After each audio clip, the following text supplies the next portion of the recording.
La catéchèse de l'audience générale mercredi a été consacrée par Benoît XVI à la signification de la prière dans les lettres de saint Paul. La prière, a dit le pape, est un don, le fruit de la présence vivante du Père et de Jésus-Christ en nous, à travers l'Esprit Saint. Dans la prière, nous faisons l'expérience de notre faiblesse, de notre pauvreté, de notre état de créature placé devant la toute-puissance et la transcendance divine. Avec la prière, nous abandonnons toute forme de peur et d'esclavage dans la liberté des fils de Dieu.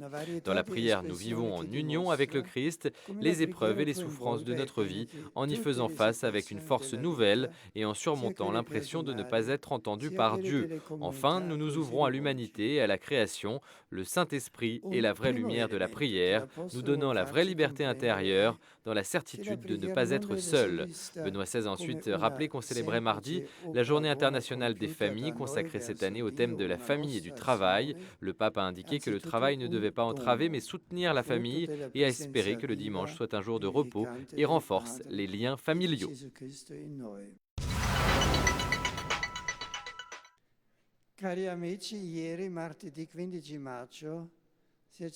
Mardi 15 mai, on célébrait la Journée internationale des familles, instituée par les Nations Unies, et dédiée cette année à l'équilibre entre deux questions étroitement liées, la famille et le travail. Le travail ne devrait pas gêner la famille, mais plutôt la soutenir et l'unir,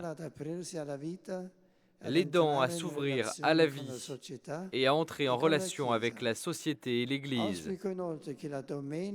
J'espère aussi que le dimanche, jour du Seigneur et Pâques de la semaine, soit un jour de repos et une occasion pour renforcer les liens familiaux.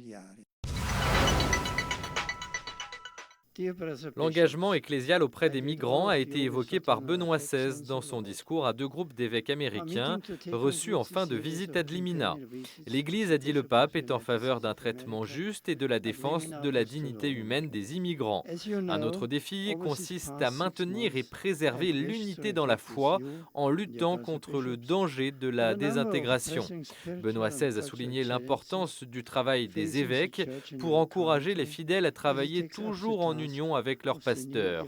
Le pape a également noté que les nombreux exemples de fidélité à l'Évangile présents dans l'Église américaine représentent la manière de porter le Christ dans la vie de nombreuses personnes.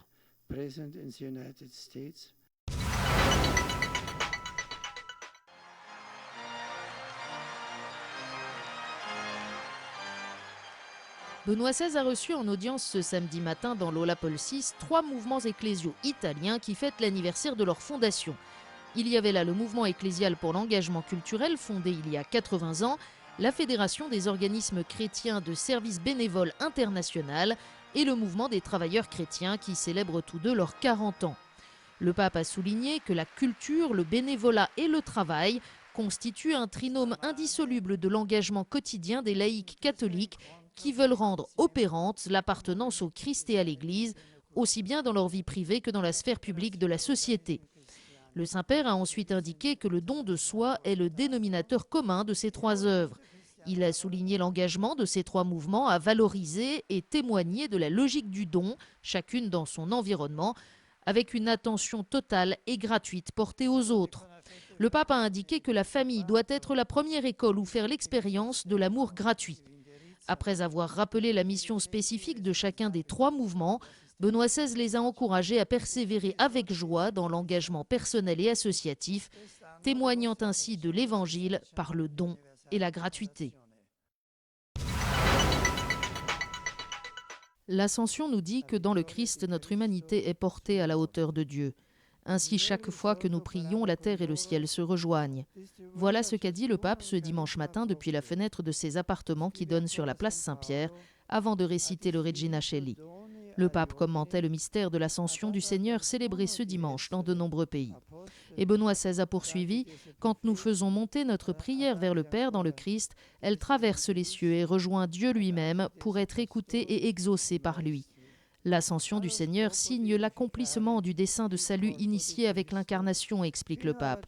Car dans son humanité, le Christ emporte avec lui les hommes dans l'intimité du Père. Il nous révèle ainsi la destination finale de notre pèlerinage terrestre. Jésus est ressuscité pour nous et il est retourné à Dieu. Ainsi Dieu n'est plus lointain, mais il est notre Dieu et notre Père. Après la prière du Regina Coeli, Benoît XVI a rappelé que l'on fera mémoire jeudi prochain de la bienheureuse Vierge Marie, aide des chrétiens, vénérée dans le sanctuaire de Sheshan à Shanghai. Le pape a demandé que l'on s'unisse par la prière aux catholiques de Chine qui sont fidèles à l'Église du Christ et aux successeurs de Pierre et qui vivent en cohérence avec la foi qu'ils professent. Dans ses salutations en italien, le Saint-Père a évoqué l'attentat terroriste commis devant une école à Brindisi. Ici, en ce jour, je me souviens hélas des filles et des garçons de l'école de Brindisi, cible hier d'un lâche attentat. Prions ensemble pour les blessés, dont certains le sont gravement, et tout spécialement pour la jeune Melissa, victime innocente de la violence brutale, ainsi que pour ses proches qui sont dans la peine. Le Saint-Père s'est dit spirituellement proche également de la population d'Émilie-Romagne, touchée dimanche matin par un tremblement de terre. De la semaine qui vient de s'achever au Vatican, les médias italiens auront surtout retenu l'énième et regrettable divulgation par la presse de documents confidentiels passés entre les mains de Benoît XVI, ainsi que la ferme condamnation du Saint-Siège qui s'en est suivie. Néanmoins, un autre événement a marqué l'agenda du pape ces derniers jours, la présentation des lettres de créance du nouvel ambassadeur de France près le Saint-Siège, Bruno Joubert. Ce dernier a officiellement été nommé le 9 mars par Nicolas Sarkozy. Les deux hommes se connaissaient bien puisque Bruno Joubert avait été le conseiller Afrique de l'ancien président de 2007 à 2009. Comme le veut la tradition, le diplomate français a tout d'abord rencontré le pape pendant une quinzaine de minutes, un entretien en privé relativement long donc, puis Bruno Joubert a rencontré le secrétaire d'État du Saint-Siège, le cardinal Tarcisio Bertone, pendant une trentaine de minutes. Il a ensuite pu, en tant que catholique, traverser la basilique Saint-Pierre accompagné des gentilshommes du pape.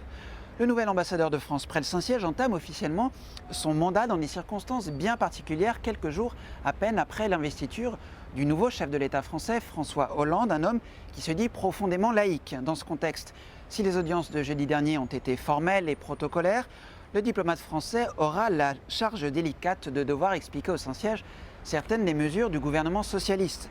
À la veille de la visite de Bruno Joubert au Vatican, souvenez-vous, le nouveau Premier ministre français, Jean-Marc Ayrault, avait assuré qu'il mettrait en œuvre l'engagement de François Hollande à ouvrir le droit au mariage et à l'adoption aux couples homosexuels. Le nouvel ambassadeur devra aussi utiliser tous ses talents de diplomate pour expliquer d'autres promesses de campagne de François Hollande, telles que la légalisation de l'euthanasie ou encore l'autorisation de la recherche sur l'embryon. Je vous dis à la semaine prochaine.